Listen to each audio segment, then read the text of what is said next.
নিযুক্ত যদি ক'বলৈ যাওঁ চাহ বিদ্যা ইয়াৰ নিযুক্তই কেৱল এপইণ্টমেণ্ট আমাৰ সকলোৰে কাৰণে বহুত সকলোৰে আদৰৰ মৰমৰ শ্ৰীমান পবিত্ৰ মাৰ্ঘেৰিটাদেউ আৰু সুশান্ত বৰগোহাঁইদেউ আমাৰ মাজত আহি উপস্থিত হৈছে শুনি ভাল লাগিলে যে পবিত্ৰ মাৰ্ঘেৰিটাদেউ সোমাই কৈছে যে ৰিজু পাঠক মোৰ মিত্ৰ আচলতে তেখেতক লৈ পেলাই আমি গৌৰৱ অনুভৱ কৰোঁ যে আমাৰ এইখন অসমৰ পৰাই গৈ তেওঁ ৰাষ্ট্ৰীয় পৰ্যায়ত এগৰাকী মন্ত্ৰীৰ আসন বিৰাজমান হৈ আমাৰ উত্তৰ পূৰ্বাঞ্চলক তেওঁ সুদৃষ্টি দিব পাৰিছে তেওঁৰ সামাজিক যি কৰ্তব্যনিষ্ঠতা কৰ্মৰ প্ৰতি তেখেতৰ যি শ্ৰদ্ধা সমাজ সেৱাৰ প্ৰতি যি নৈতিক দায়িত্ব এই সকলোখিনি মই বহুত আগৰ পৰাই তেখেতৰ লগত মোৰ বন্ধুত্ব সম্পৰ্ক পাই আহিছিলোঁ আগৰ পৰাই আজি ভাগৱতৰ আসনৰ পৰা এটা সুযোগ পাইছোঁ পবিত্ৰ মাৰ্ঘেৰিটাদেউ আৰু সুশান্ত বৰগোহাঁইদেৱক দুয়োগৰাকীকে ভাগৱতৰ পৰা আশীৰ্বাদ কৰিলোঁ তেওঁলোকে যেন সমাজৰ হকে চিৰদিন কল্যাণকাৰী কাম কৰি যাব পাৰে তাৰ কাৰণে আৰু আমি পুনৰ ভাগৱতলৈ আহিছোঁ গতিকে পৰম অহংকাৰী ৰাৱণ আমি তাতে আছিলোঁ তেওঁৰ ৰামচন্দ্ৰৰ লগত তেওঁৰ এটাই মাত্ৰ তুলনা নহয় সেইটো হ'ল কি যে তেওঁৰ অহংকাৰী আছিল আৰু প্ৰভু ৰাম নিৰহংকাৰৰ মূৰ্তমান প্ৰতীক এগৰাকী ৰাজপুত্ৰ হোৱাৰ পিছতো চক্ৰৱৰ্তী ৰজাৰ পুত্ৰ হোৱাৰ পিছতো প্ৰভু ৰাম কোনো কাৰণত অহংকাৰ তেওঁৰ জীৱনত তেওঁ স্থান দিয়া নাছিল তেওঁ এনেকুৱা এটা বংশত জন্ম হৈছিল যি বংশত সৰ্বদা সেৱাৰ মনোবৃত্তিৰে তেওঁলোকে প্ৰজাবৎসল হিচাপে জগতত নিজক প্ৰতিষ্ঠা কৰিছে মই এটি উদাহৰণ দিওঁ আপোনালোকক এদিন চক্ৰৱৰ্তী মহাৰাজ দশৰথ আৰু কুলগুৰু বশিষ্ঠ একেলগে বহি কথা পাতি আছে ৰুদ্ধদ্বাৰ বৈঠক হেন সময়তে এগৰাকী সন্তৰী আহি পেলাই ক'লে যে মহাৰাজ মহৰ্ষি বিশ্বমিত্ৰ আহিছে তেতিয়া দশৰথে ক'লে যে মহৰ্ষি বিশ্বমিত্ৰক অত্যন্ত সাদৰেৰে লৈ আহক ইয়ালৈ তেতিয়া কুলগুৰু বশিষ্ঠদেৱে কৈছিল যে হে মহাৰাজ পৰম শক্তিশালী পৰাক্ৰমী পাৰদৰ্শী বেদজ্ঞ এগৰাকী মহৰ্ষি বিশ্বমিত্ৰ তেওঁ আপোনাৰ ওচৰলৈকে আহিছে গতিকে তেওঁক আপুনি নিজে গৈ পেলাই আদৰি লৈ আহিব আৰু তেতিয়া গুৰু আজ্ঞা পালন কৰি এইখন ভাৰতবৰ্ষৰ এগৰাকী মহাৰাজ চক্ৰৱৰ্তী ৰজা দশৰথে শিৰৰ মুকুট খুলি থৈ ভৰিৰ পাদুকা খুলি থৈ খালী ভৰিৰে আৰু মুকলি মূৰেৰে গৈ মহৰ্ষি বিশ্বমিত্ৰৰ চৰণ ধুৱাইছে পাদ্য অৰ্ঘ্যে পূজিছে আৰু তেওঁক আদৰি সাদৰি আনি নিজৰ সিংহাসনত বহাইছে প্ৰভু অকল ভাৰতবৰ্ষ কোনো সংবিধানৰ দ্বাৰা চলা নাছিল ভাৰতবৰ্ষ চলিছিল সংহিতাৰ দ্বাৰা ব্ৰিটিছে যেতিয়া ভাৰতবৰ্ষক এৰি থৈ গ'ল তাৰ পিছৰ পৰাই ভাৰতবৰ্ষ সংবিধানৰ দ্বাৰা পৰিচালিত হ'বলৈ আৰম্ভ হ'ল কিন্তু ভাৰতবৰ্ষৰ চলিছিল সংহিতাৰ দ্বাৰা আৰু সেই সংহিতাসমূহৰ দ্ৰষ্টা আছিল এই ব্ৰহ্ম ঋষিসকল সেইকাৰণে প্ৰত্যেকগৰাকী ৰাজন্য প্ৰত্যেকগৰাকী ৰজাৰ একোগৰাকী কুলগুৰু তেওঁলোকৰ ৰাজসভাত বিদ্যমান হৈ থাকিছিল ঠিক তেনেকৈ ৰঘুবংশৰ কুলগুৰু আছিল মহৰ্ষি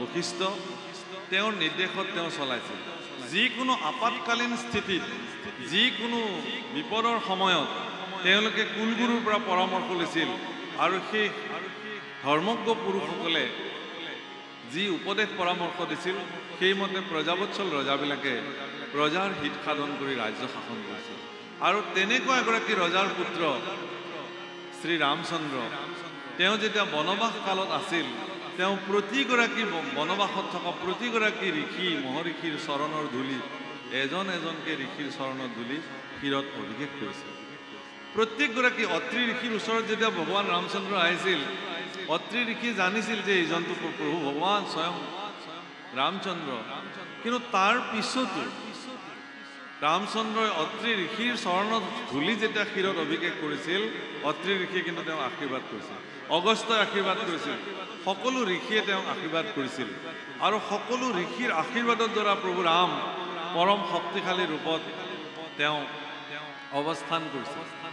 আৰু এটা সময়ত তেওঁ তেনেকে গৈ সকলো অসুৰক নিধন কৰি ঋষিসকলৰ কাৰ্য সম্পাদিত কৰিবৰ কাৰণে সুযোগ দিছিলে। আৰু ৰামচন্দ্ৰৰ পৰম পৰাক্ৰমেৰে ৰাৱণক তেওঁ এদিন নিধন কৰিছিল।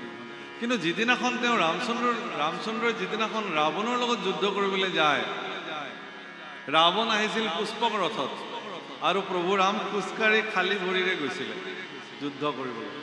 যিজন পৰম দুৰাচাৰী মহা অসুৰ গোটেই তিনি লোকক ত্ৰাসিত কৰি ৰাখিছে, সেই ৰাৱণে পুষ্পক ৰথত যুদ্ধ কৰিবলৈ আকাশ মাৰ্গেৰে আহিছিল।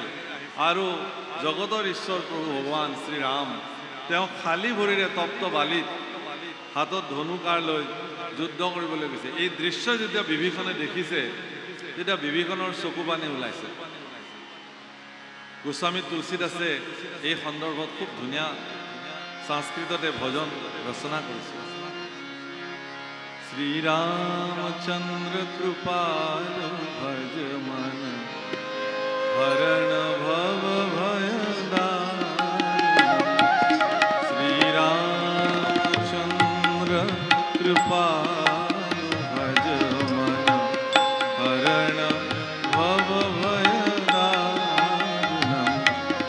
নবকঞ্জ লোচন কঞ্জ মুখ কর কঞ্জ পদ কঞ্জানম। শ্রীরাম নবকঞ্জ লোচন, যাৰ চকুহাল পদুম ফুলৰ দৰে, কঞ্জ মুখখন পদুম ফুলৰ দৰে, হাতখন পদুম ফুলৰ দৰে, আৰু চৰণ যুগলো পদুম ফুলৰ দৰে। বিভীষণৰ হৃদয়ত বৰ আঘাত লাগিছিল। হে ভগৱান, তোমাৰনো এনেকুৱা বিচিত্ৰ লীলানে? পদুম ফুলৰ দৰে সুকোমল চৰণ যুগল খালী ভৰিৰে তুমি দুৰাচাৰী ৰাৱণৰ লগত যুঁজিবলৈ গৈছা, তপ্ত বালিত খোজ থৈছা। সেই তপ্ত বালিয়ে তোমাৰ সুকোমল চৰণ যুগল কিমান তাপিছে, দহিছে। সেই তাপ, সেই দুখ এগৰাকী ভক্ত হিচাপে বিভীষণে হৃদয়ত যেন সেই তাপ। ভজ দীন বন্ধু দীনেশ দানৱ দৈত্য বংশনিকন্দনম। রঘুনন্দয়ানন্দ কঞ্জ কৌশল চন্দ দশরথ নন্দনম। শ্রীরামচন্দ্র কৃপাল ভজ মন হরণ ভব ভয় দারুণম। নবকঞ্জ লোচন কঞ্জ মুখ কর কঞ্জ পদ কঞ্জানম।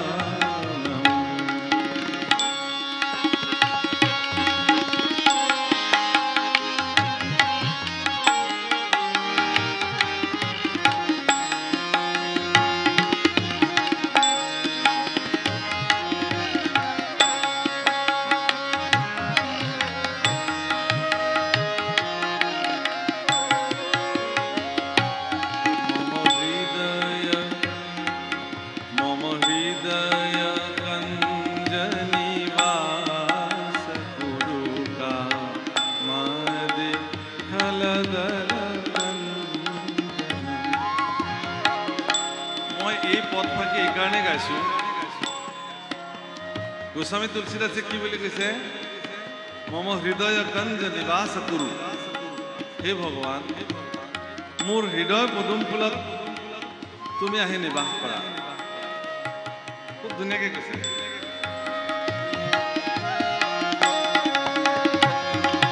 মম হৃদয় কঞ্জ নিবাস কুৰু কামদে খলদল কঞ্জনম। মোৰ হৃদয় পদুম ফুলত তুমি নিবাস কৰিলে হে ভগৱান, মোৰ হৃদয়ত থকা কামনা বাসনা দুৰ্দান্ত চিন্তাবিলাক সব দূৰ হৈ যাব এতেকে হে ভগৱান তোমাৰ সুকুমল চৰণ যুগল মোৰ হৃদয়তে থোৱা ৰাসলীলাত আপোনালোকে দেখিব গোপীবিলাকে প্ৰাৰ্থনা কৰি কি বুলি কৈছে যে হে কৃপালু ভগৱান তোমাৰ হস্তপদ্ম আমাৰ শিৰত থোৱা আৰু তোমাৰ চৰণ যুগল আমাৰ স্তনত থৈ দিয়া ভাগৱতত এই কথা লিখা আছে পঢ়িলে আচৰিত লাগে তাৰমানে ভক্তবিলাকে সদায় বিচাৰে যে ভগৱানৰ চৰণ যুগল সদায় হৃদয়তে থাকে আৰু তেওঁৰ কৃপা হস্ত শিৰত থাকে যাৰ শিৰত ভগৱানৰ কৃপা হস্ত আছে তেওঁৰ কাৰণে আৰু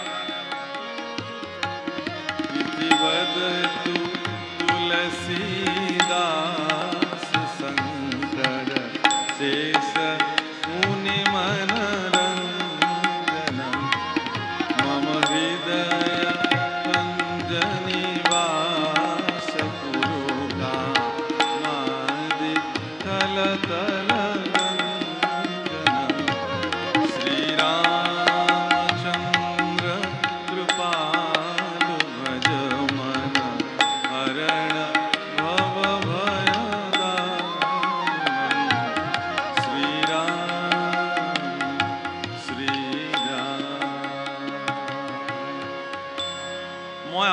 এতিয়া এটা বিশেষ কথা কওঁ গোস্বামী তুলসীদাস সমগ্ৰ পৃথিৱী বিখ্যাত আজি ভাৰত চৰকাৰে এতিয়া এটা সিদ্ধান্ত ল'বলৈ প্ৰায় আমাৰ সন্তবিলাকে তেওঁলোকক কৈ আছে যে ৰামচৰিত মানসক সমগ্ৰ ভাৰতবৰ্ষৰ আধ্যাত্মিক শাস্ত্ৰ হিচাপে ৰাষ্ট্ৰীয় গ্ৰন্থ হিচাপে স্বীকৃতি দিব লাগে গোস্বামী তুলসীদাসে লিখিলে মম হৃদয় কঞ্জ নিবাস কুৰু মোৰ হৃদয় পদুমকুলত তুমি নিবাস কৰা আৰু আমাৰ মাধৱ পুৰুষে কি বুলি লিখিলে হৰি পদ পংকজ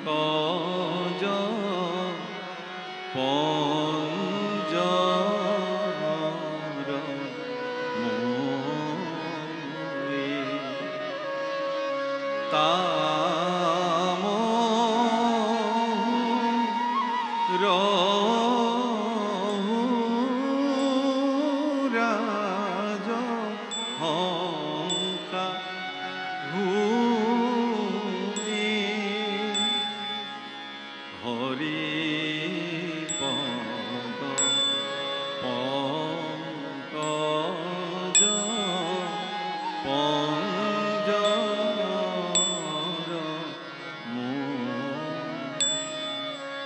গোস্বামী তুলসীদাসে ভগৱানক ক'লে তুমি মোৰ হৃদয় পদুম ফুলত আহি নিবাস কৰা ভগৱান আৰু মাধৱ পুৰুষে কি বুলি ক'লে হে ভগৱান তোমাৰ চৰণ পদুম ফুলৰ পিঞ্জৰাত মোৰ মন হংস গৈ আবদ্ধ হৈ থাকক যাতে ই কলৈকো যাব পাৰ্থক্য বহুত ডাঙৰ যে মোৰ তোমাৰ চৰণ পদুম ফুলৰ পিঞ্জৰাত মোৰ মন হংস গৈ পেলাই তাত আবদ্ধ হৈ থাকক যাতে সি কলৈকো যাব নোৱাৰে কাৰণ মন অলৌ তলৌ যেনি যায় তেনি যায় তাক মানে নিয়ন্ত্ৰণ কৰি নিয়া ইমান চঞ্চল পোহৰৰ বেগতকৈও বেছি বেগত চলে শব্দৰ বেগতকৈও বেছি বেগত চলে বিজ্ঞানে ঠাৱৰ কৰিব পৰা নাই যে মনৰ গতি আজি গতিকে এনেকুৱা এটা চঞ্চল আৰু অস্থিৰ মনে আপোনাক ভ্ৰমিত কৰি লৈ ফুৰাব জগতত স্থিৰ হ'বৰ কাৰণে যিজন জগতৰ স্থিতপ্ৰজ্ঞ যিজন সমস্ত জগতৰ একমাত্ৰ স্থিতপ্ৰজ্ঞ পুৰুষ তেওঁৰ দুখানি অভয় চৰণত আপুনি যেতিয়ালৈকে আশ্ৰিত নহয় তেতিয়ালৈকে আপোনাৰ মন কেতিয়াও চঞ্চলতাৰ পৰা আঁতৰি তেতিয়া মন চিত্তলৈ ৰূপান্তৰ হ'ব আৰু চিত্তহে আপোনাক স্থিৰ কৰিব আৰু চিত্ত স্থিৰ চিত্তেৰে যিসকলে যি সিদ্ধান্ত গ্ৰহণ কৰে সেয়া যি ক্ষেত্ৰৰে সিদ্ধান্ত নহওক কিয় কি ধৰ্মীয় হ'ব পাৰে সাহিত্য হ'ব পাৰে ৰাজনৈতিক হ'ব পাৰে খেলৰ হ'ব পাৰে সামাজিক হ'ব পাৰে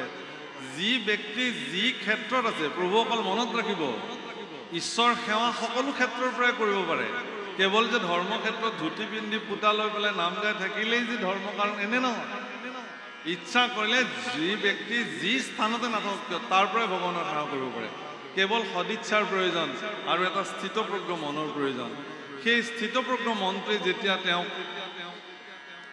স্থিৰ সিদ্ধান্ত লোৱাত সহায় কৰিব তেতিয়া সেই ব্যক্তিজনৰ জীৱনৰ সকলো কাম সমাজৰ কাৰণে কেৱল আৰু কেৱল কল্যাণৰ কাৰণে অকল্যাণ তেওঁৰ ওচৰলৈ নাহে।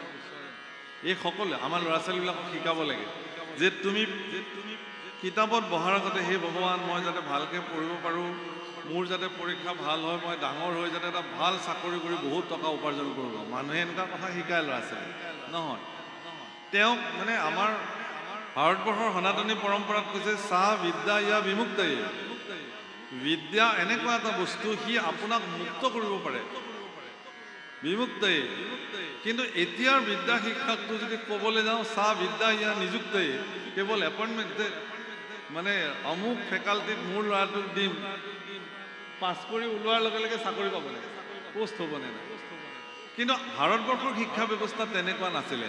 সেইকাৰণে ভাৰতবৰ্ষৰ শিক্ষা ব্যৱস্থাত কোনো ক্লাছিফিকেশ্যন নাছিলে, কোনো শ্ৰেণী ক্লাছ 1, ক্লাছ 2, ক্লাছ 3 নাছিলে। পোনে পোনে প্ৰৱেশ কৰিছিল, তাৰপিছত বিশাৰদ হৈছিল, তাৰপিছত পণ্ডিত হৈছিল, বিদ্যা বাৰিধি হৈছিল, শেষত গৈ পেলাই শেষ উপাধিটো পাইছিল সৰস্বতী। সৰস্বতী উপাধিৰে প্ৰাপ্ত হৈছিল, ঋতম্ভৰা হৈছিল তেওঁলোকে, প্ৰজ্ঞাৰো বহুত ওপৰত। সেইকাৰণে কৈছে যে প্ৰজ্ঞাবিহীন লোক, যিবিলাক লোকৰ প্ৰজ্ঞাবিহীন, তেওঁলোকক কি বুলি কৈছে, তেওঁলোকে কেতিয়াও শাস্ত্ৰই তেওঁলোকক একো কৰিব নোৱাৰে। শাস্ত্ৰম কিম কৰোতি, উদাহৰণ কি বুলি দিছে, লোচনভ্যাম বিহীনস্য দৰ্পণঃ কিম কৰিষ্যতি। অন্ধ ব্যক্তিক দাপোনৰ যেনেকৈ কোনো প্ৰয়োজন নাই, প্ৰজ্ঞাবিহীন ব্যক্তিকো শাস্ত্ৰৰ কোনো কথাৰ প্ৰয়োজন নাই। কি কৰিব তেওঁৰ প্ৰজ্ঞাই নাই। প্ৰজ্ঞা এনেকুৱা এটা বস্তু যে প্ৰত্যেক ব্যক্তিৰ জীৱনত প্ৰজ্ঞা জন্মলগ্নতে সাধিত হৈ আহে। কেৱল বৈষয়িক চিন্তাই সেই প্ৰজ্ঞাক ঢাকি ৰাখে।